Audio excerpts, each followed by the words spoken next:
Yo, dirigente de un movimiento, presidente de la República, condeno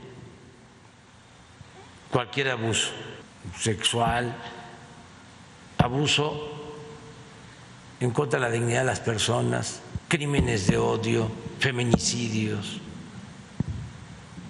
de quien sea. El que comete un delito tiene que ser castigado. Sí, a todo lo que corresponda. Buenas noches. Duro, implacable fue el presidente López Obrador en su respuesta a la pregunta de sobre si el diputado de Morena, Saúl Huerta, de quien todo indica abusó no solo de un niño, sino de varios, como veremos en un minuto, pues debería tener algún beneficio. Fue muy duro el presidente López Obrador. Pero antes de ver esa historia, la Cámara de Diputados, con los votos de Morena y sus aliados, aprobó la reforma al Poder Judicial que incluye el polémico transitorio para ampliar 2 años el mandato del ministro Arturo Saldívar en la presidencia de la Suprema Corte de Justicia. 3 minutos después de la votación, le pude preguntar al ministro Saldívar si aceptaría esa ampliación de mandato. Si así lo resuelve la Corte, usted seguirá en la presidencia hasta el 2024. En este momento yo estaré esperando lo que resuelva la Corte. Si la Corte decide que el precepto es inconstitucional, no habrá nada que discutir. Si la Corte resuelve en otro sentido, en ese momento te pido que volvamos a platicar. Se difiere entonces, o el ministro Saldívar difiere esa decisión, ese sí o no, a lo que resuelva la Corte, si es que se da todo un proceso del cual vamos a hablar en unos momentos y vamos a tener más de esta entrevista con el presidente de la Suprema Corte y la crónica de Ivonne Melgar sobre la memorable reaparición de Porfirio Muñoz Ledo esta madrugada en la Cámara de Diputados para oponerse a la llamada Ley Saldívar. Pero bueno, luego de presentar anoche el testimonio del joven que denunció al diputado de Morena, Saúl Huerta, lo denunció de abuso sexual, comenzaron a llegarnos más mensajes de otras personas, jóvenes, padres, que dijeron haber sido víctimas de ese mismo hombre, del diputado Saúl Huerta.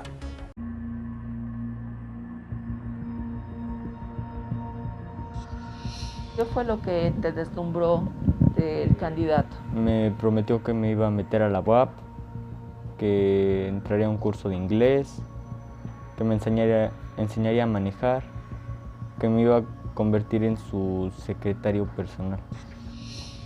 Después de escuchar esta entrevista, por lo menos 3 jóvenes contactaron a Imagen Noticias para denunciar al diputado Saúl Huerta, quien según los testimonios lleva años aprovechando las campañas para enganchar a los jóvenes, no solo con el partido Morena, sino también cuando era priista. En su campaña de 2018 y 2021, Saúl Huerta tenía el apoyo de 2 grupos. Movimiento de Juventud, conformada por jóvenes de 13 a 16 años, quienes lo apoyaban con porras, entregaban volantes y otras tareas más que el diputado les pidiera. Este es el testimonio de un joven quien ahora tiene 20 años y tenía 17 cuando fue agredido sexualmente por el diputado en San Francisco, Totemihuacán. Yo lo conocí, mi papá cuando él fue a hacer campaña allá en mi pueblo y se acercó a mi papá allá en el pueblo. Ya después le ofreció trabajo para mí, para manejar, que si quería manejar yo como el chofer de él, y pues acepté. Otro día me citó a su despacho en Puebla y me dijo que pues me esperaba ya para que habláramos de trabajo, del trabajo. Ya fui y ya me esperé un rato hasta que salió. Después dijo que íbamos a ir a comer mariscos en un restaurante. fuimos, yo pedí comida, y él igual, y después le dijo al mesero que trajera lo que siempre piden, y ya era licor, y pues dijo, toma si quieres, ahorita no están tus papás, no te miran.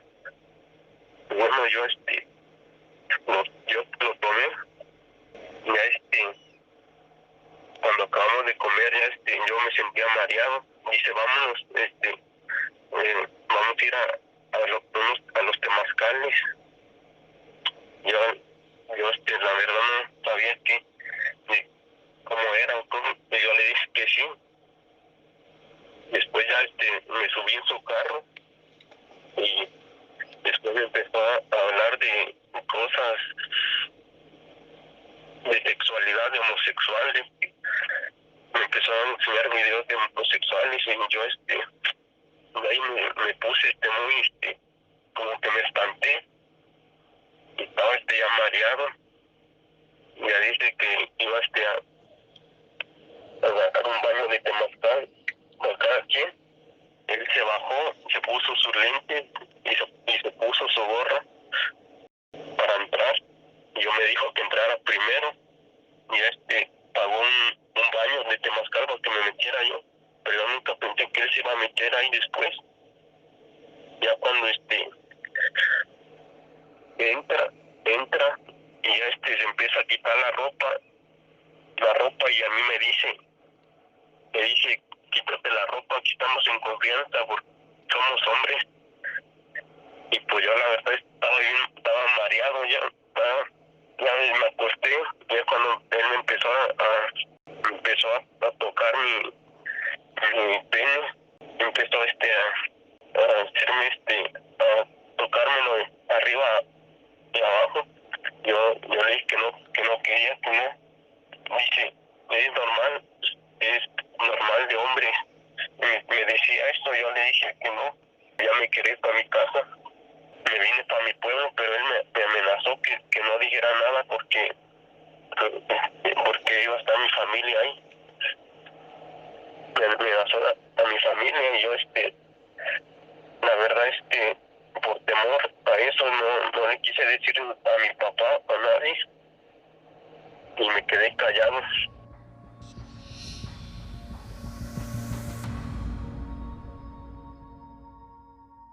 Y hay más testimonios de lo que parece ser todo un modus operandi. Mientras tanto, en Puebla, en las oficinas de campaña, o lo que iban a ser las oficinas de campaña del diputado Saúl Huerta, pues ya no hay nada, fueron desmanteladas. Esas oficinas estaban ubicadas en una plaza comercial de San Francisco, Totimehuacán, ya están semivacías, con algunos muebles. De acuerdo con locatarios, ayer personas llegaron a las oficinas, sacaron cajas con papeles y computadoras. Por cierto, sobre el caso del joven de 15 años, que anoche escuchamos su testimonio, el primero que se dio a conocer, hoy él se presentó de nuevo en la Fiscalía de Justicia de la Ciudad de México y ahí fue recibido en el área de psicología para nuevas evaluaciones.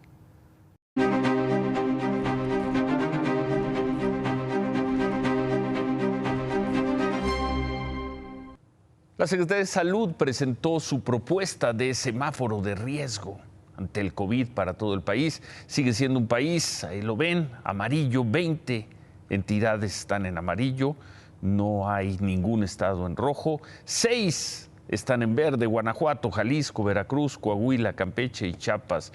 Son 2 menos de la semana pasada. Hay 6 en naranja: Quintana Roo, Tabasco, Hidalgo, Chihuahua, Baja California Sur y la Ciudad de México. ¿Cómo cambió el mapa en estas 2 semanas? En 7 estados aumentó el nivel de riesgo. 4 estados que hace 2 semanas pasaron a semáforo verde regresaron a amarillo, y 3 que estaban en amarillo pues pasaron a naranja. En 2 estados mejoraron los indicadores y se redujo el nivel de riesgo. Jalisco y Guanajuato pasaron de amarillo a verde. Además, Yucatán y el Estado de México pasaron de naranja a amarillo. La jefa de gobierno de la Ciudad de México, Claudia Sheinbaum, aseguró que la probabilidad de que se dé la tercera ola provocada por las vacaciones de Semana Santa y Pascua es este viernes muy baja. Insistió en que a pesar del diagnóstico de la Secretaría de Salud Federal, las cosas siguen mejorando en la capital. El día de ayer recibimos la notificación de que seguimos en semáforo naranja. Habrá nuestras diferencias en la interpretación de algunos de los indicadores, pero no queremos entrar al detalle de ello. Respetamos totalmente el color anaranjado que nos pone la Secretaría de Salud del Gobierno de México, pero mostramos públicamente, como siempre lo hacemos todos los días, cómo van bajando todos los indicadores del COVID-19 en la ciudad, y eso nos permite pues ir abriendo.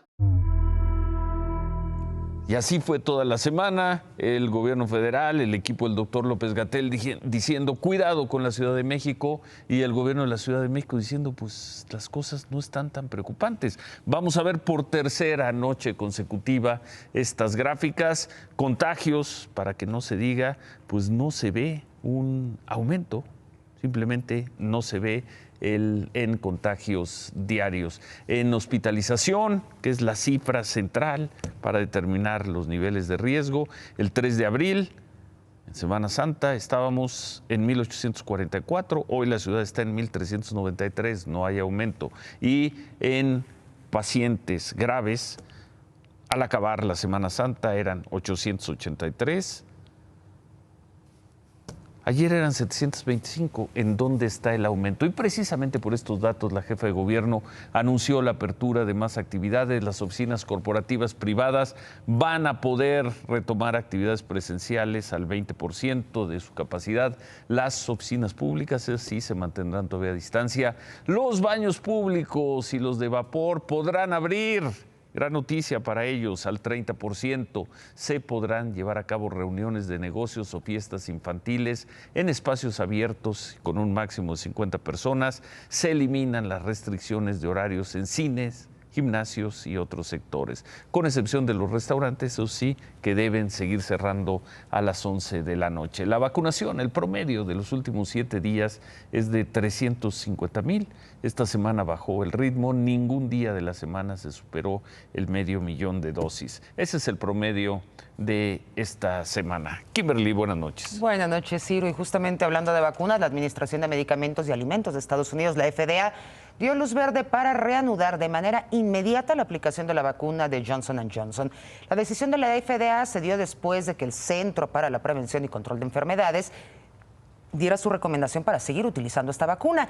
Y la representante de la FDA aseguró que la posibilidad de trombosis cerebral por la aplicación de la vacuna es muy adelante baja. Johnson, entonces. Adelante, gran noticia Johnson. para Casi Estados una Unidos semana. y, como diría David Páramo, para muchos mexicanos que ya abiertamente y sin conflicto se están vacunando en Estados Unidos. Las cifras para terminar con el tema de hoy. En las últimas 24 horas, 409 personas reconocidas por el gobierno mexicano como muertas por coronavirus.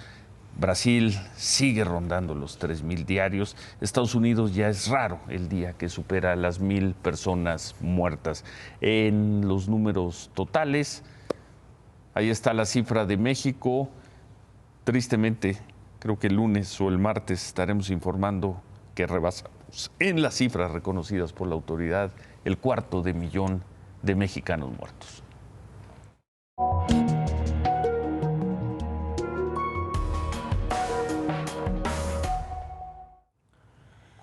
Hace una semana les presentamos el caso de Olivia Silva, una mujer de 53 años que apareció asesinada en el lugar del copiloto de su automóvil en la alcaldía Álvaro Obregón. El equipo de Imagen Noticias siguió los últimos pasos de Olivia Silva desde que fue vista por última vez. Esto nos llevó a un predio en el Valle de las Monjas, en Coajimalpa, donde ella compró un terreno y le estaban construyendo un cuarto. Bueno, hoy fueron detenidos 3 hombres a quienes se les imputa haber participado y cometido el feminicidio de Olivia Silva. Los 3 se encontraban en este terreno donde fue vista por última vez Olivia. Entre ellos se encuentra este personaje a quien entrevistamos ahí y dijo no saber nada de ella.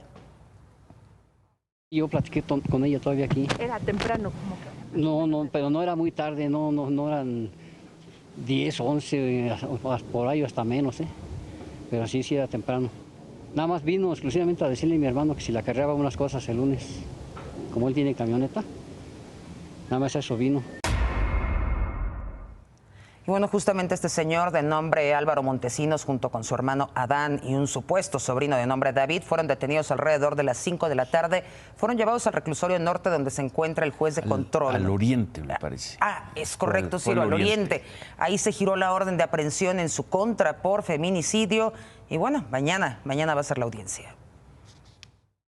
Tú fuiste a hacer un recorrido y salió con Ciro una entrevista, y gracias a ese recorrido que tú hiciste, tú platicaste con Álvaro. Cuando la familia lo ve en el programa de Ciro, me hablan y me dicen, oye Adriana, es que ese no es Álvaro. Qué importante que tú hiciste esta nota donde dicen, oye, él no es Álvaro, y el que se hizo pasar por Álvaro, pues ya supieron cómo se llama, ¿no? Entonces, pues por eso están hoy muy claras las contradicciones, incluso ante tu noticiero, ¿no? Y hoy están 3 personas donde tienen que estar, y esto pues apenas empieza, y pues todo mi agradecimiento a que me acompañaste en esos días. Fíjate la importancia, ¿no?, de una verdadera nota periodística.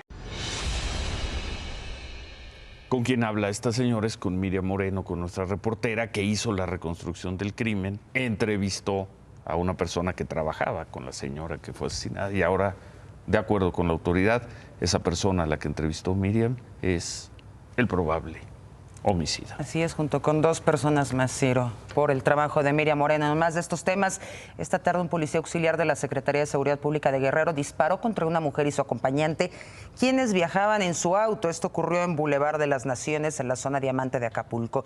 Según la Fiscalía de Justicia de Guerrero, estos disparos provocaron que la Policía Municipal de Acapulco interviniera. Hubo disparos entre el policía auxiliar y los municipales. Finalmente, el policía auxiliar fue abatido.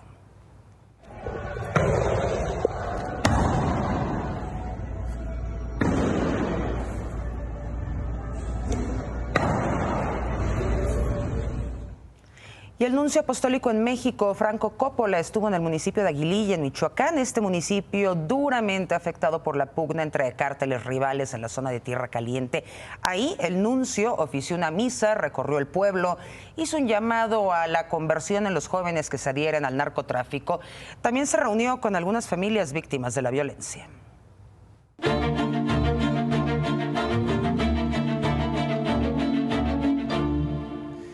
Bueno, y en la historia, esta historia de suspenso desde el jueves de la semana pasada, con hoy, esta madrugada, con una votación de 260 a favor y 167 en contra, los diputados de Morena y parte de sus aliados aprobaron la reforma al Poder Judicial que incluyó el polémico artículo transitorio que extiende 2 años la presidencia del ministro Arturo Saldívar en la Suprema Corte de Justicia.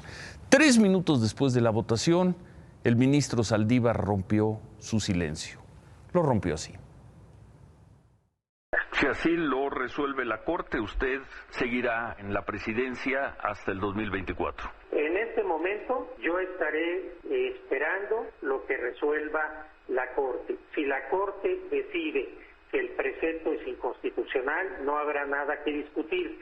Si la Corte resuelve en otro sentido, en ese momento te pido que volvamos a platicar. El ministro Saldívar dijo que esperará a que el Pleno de Ministros de la Corte, es decir, los otros 10 ministros, resuelvan las acciones legales, las llamadas controversias constitucionales, que seguramente se van a presentar contra esta ampliación de su mandato. Y entonces, será entonces cuando decida si acepta prolongar su presidencia 2 años, hasta finales de 2024.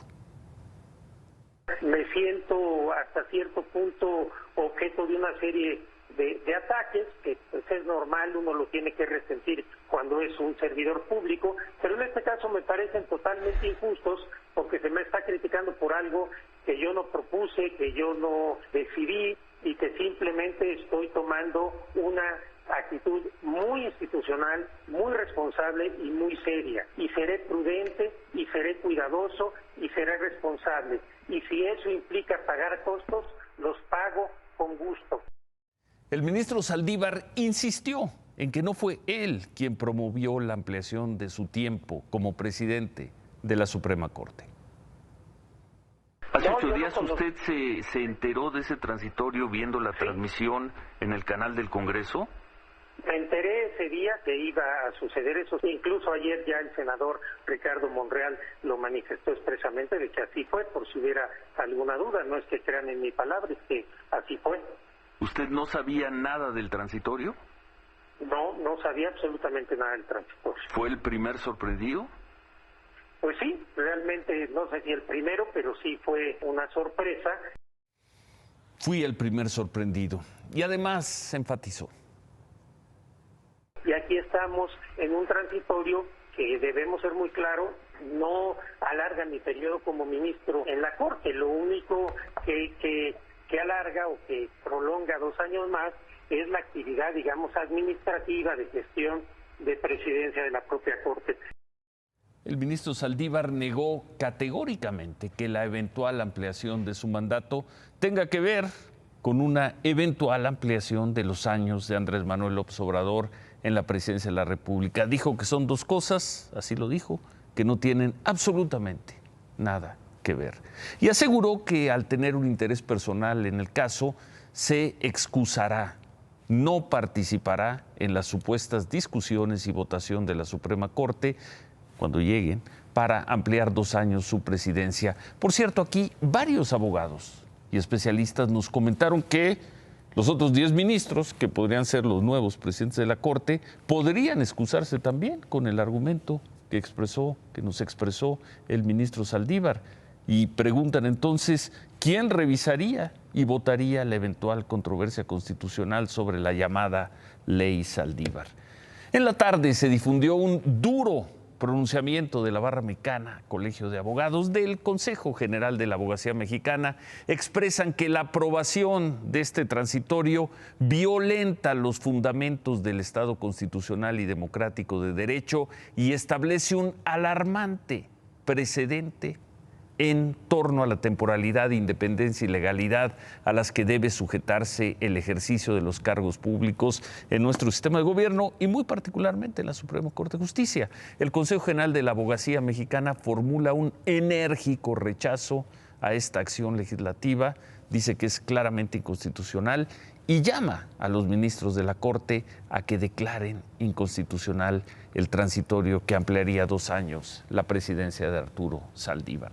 Así termina el viernes, así termina por lo pronto el polémico transitorio de los 2 años de ampliación de mandato de Arturo Saldívar. Viernes que, como decíamos, comenzó con una madrugada hirviente en la Cámara de Diputados. Morena y sus aliados votarían a favor de la reforma y el transitorio, y lo harían, se dijera lo que se dijera, pasara lo que pasara, arrasarían.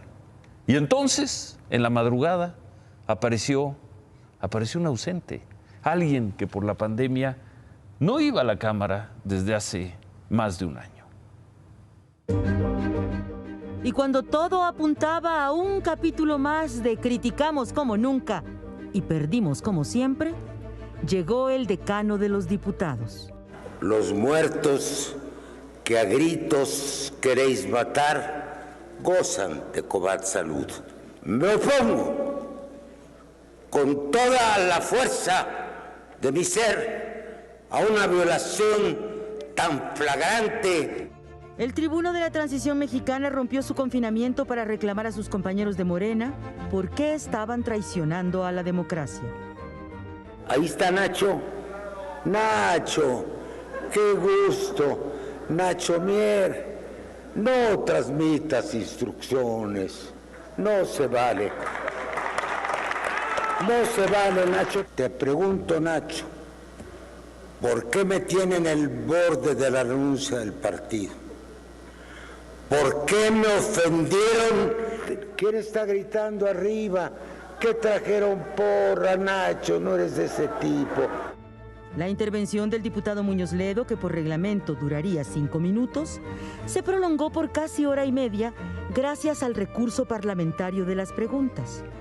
¿Cómo ha afectado el romper el orden constitucional en las democracias de América Latina? Es una pregunta magnífica.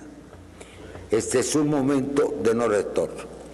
O nos vamos de un lado o nos vamos del otro. O nos vamos hacia la democracia o nos vamos al autoritarismo. Te voy a contestar viéndote. Este es el país de solo mis chicharrones truenan. Diputado Porfirio Oye, no Muñoz te Ledo. oigo, Marta. Aquí estoy. No te quitas para nada el antifaz. Pues es que habemos muchos por acá. Bueno, Pero cuida para que tu me salud. escuches mejor me lo voy a quitar. Bueno, gracias. Además te favorece. Diputado, de verdad agradezco mucho poder escucharte y que ilustres este pleno, que la democracia en este país se ha construido a muchas manos y desde muchos lugares. Fue cuidadoso cuando se refirió al ministro presidente de la Corte. No tengo la más absoluta duda, la menor duda de que la Corte fallará a nuestro favor. Y aunque siempre excusó al presidente López Obrador de esta operación legislativa, atribuyéndosela a su consejero jurídico, dejó en San Lázaro varias advertencias. Más prestigio tendremos, más seremos respetados si más democráticos somos. México no es un rancho, ni Macuspana, ni Batopilas. Quieren callar mi voz. Diputados, abogados. Ante los reclamos de celosos diputados a la presidenta por no marcarle al orador estrella un límite de tiempo, la diputada Sauri se disculpó. Reclamar, diputada Sauri, que se haya excedido 4 minutos. Cada una de las diputadas y diputados valemos lo mismo. Le puedo responder con una frase. París vale una misa. Y dio paso a las réplicas. El conservadurismo opta por el derecho. El liberador, y somos parte de un movimiento liberador, opta por la justicia, por la felicidad y por lo que es necesario. Después de Muñoz Ledo, nadie se atrevió a defender la constitucionalidad de la medida, ni los morenistas que prometieron hacerlo y en la madrugada se lavaron las manos. Y aunque faltaban 7 horas para el cantado marcador final, el debate en contra estaba ganado. El fin justifica los medios, es el origen de todas las tropelías, de todas las invasiones, de todas las vejaciones al ser humano. Quien lo dice se autocondena. Esta tarde se publicó, por fin, en el Diario Oficial de la Federación, la reforma que regula el outsourcing. A partir de mañana va a entrar en vigor y con esto va a quedar prohibida la subcontratación de personal a menos de que se trate de servicios y obras especializadas. Con la publicación del decreto, las empresas van a tener hasta el 1 de agosto para regularizarse. En la larguísima carrera de éxitos del padre del análisis superior, hoy anotaremos uno más. Ay. Hace un año había un escándalo cuando empezaba la pandemia de que el Banco de México le tenía que dar el remanente de operación o un adelanto al gobierno mexicano. El remanente de operación para simplificar. Eso lo pedía el presidente. Lo pidió el presidente, luego salían la prensa afín al presidente. Son 700,000 millones, 400,000, sería fundamental para la pandemia. Den un adelanto. Y el padre del análisis superior, hace un año, les decía, a ver, primero que termine el año, luego a ver si hay remanente de operación y luego que se le entregue. Hoy Banco de México presenta sus estados financieros, 0 pesos con 0 centavos le alcanzó para el remanente. El remanente es como la utilidad. Si Banco de México fuera un banco privado, sí, sería la utilidad. Entonces fue de 0. Sí, porque tuvo que constituir reservas, cubrir pérdidas de años anteriores, etcétera, etcétera, etcétera. Pues que les entregue el 0. Pues seguramente podrían haber hecho un acta ahí donde venimos, no pusieron, lamentablemente no podremos entregar remanente de operación al gobierno federal. Otra vez. Quizá el próximo año. Hay quienes se la viven inventando, historias. Todavía hace unos días que dije aquí que no iba a haber remanente de operación, alguien me habló y me dijo, no, si van a ser como 300,000 millones, es que políticamente Banco de México no puede, es que no es político, es un tema. ¿Hay remanente de operación o no hay remanente de operación? Si hay remanente, se entrega, está en la Constitución y ahí sí se cumple. ¿Te crees mucho? Soy mucho. Y aparte la vas a rematar. Claro, porque además voy a presumirte otra. Ay. Remátala, David. Otra vez, cuando Aeroméxico se fue al capítulo 11 de la ley de quiebras de Estados Unidos, Muchos dijeron, ya quebró Aeroméxico, ya se acabó, que lo rescate el gobierno, todas esas historias. Yo, el padre de la ley superior, les dije que no. Hoy anuncia Aeroméxico que va a aumentar su flota en 24 aviones. ¿Dónde están los que decían que iban a quebrar o que iba a haber remanente de operación?